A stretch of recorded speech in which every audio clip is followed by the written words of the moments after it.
just so people have some idea of references, a coordination issue, or that was a diagnosis I got as a child. It was just kind of a diagnosis where they treated it with ballet or things like that. It was very mild. Now, the definition or what they actually call that is the uncontrollable movement of your body, or the I had the words for this too.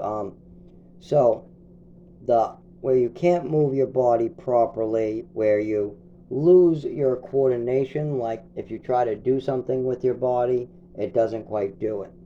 Like if in gymnastics they're trying to get your signals better and your coordination better. When you play sports, your coordination gets better. It's the ability to catch a football, throw a football. It's the ability to move your arms in a certain way, throw a basketball in a certain way. And I was able to improve that in several ways, as well as I was having a lot of difficulty. And as I used these things more, like try to play basketball, I could feel this almost taser-like feeling going through my spine, as well as I always had a mild numbness to me. I mean, it was very easy for me to do things that most people wouldn't do. Like I would get burned a lot, or I would kind of get scratched and not notice, or slice the back of my heel open and have no idea that I have a flap of skin hanging off. Bite myself at age 7 and not really feel it. I was able to cut myself and not feel it, as well as a tree cut me and I barely felt it. It was a lot. I did feel it because it was more of a scratch, but it wasn't the pain level that most people should feel. And this is a big problem.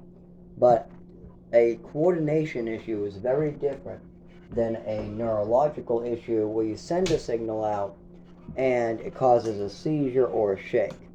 Now, I was experiencing tics, uncontrollable muscle movements, the loss of ability to move my body at all, the loss of ability to see, the loss of ability to talk, as well as my breathing slowed down and I lost consciousness. There was also a lot of drugs involved where my body would go up and down. I would be shaky, my legs would be bouncy, I wouldn't be able to sit still or it would hurt. You know, if I try to sit still or keep my body still, I would get a pulse through my back that felt like a taser was hitting me. You know, these are all serious problems. And I would not call this quite a coordination issue. Yes, it is a coordination issue, but that's not quite what I would call it.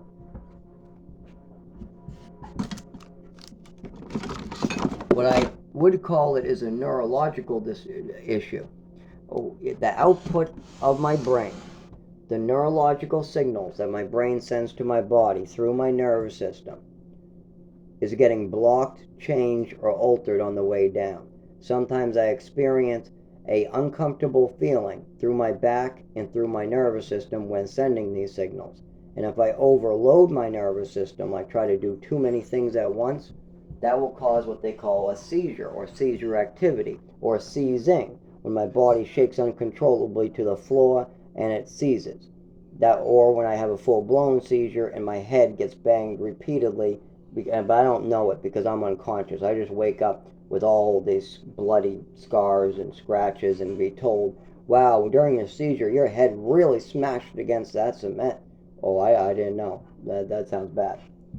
Yeah, that these are separate disorders. A coordination issue is separate than a neurological issue that causes seizure and neurological harm, or neurological signals to be messed up, where it sends like a shock through the body and causes a tic or an uncontrollable muscle movement like legs moving, as well as if I don't keep moving, if I try to sit still or keep my legs still, or if I try to stand up, I get a big shock to my system and I feel more of this. So that's a little different than a coordination issue, but I do have that as well.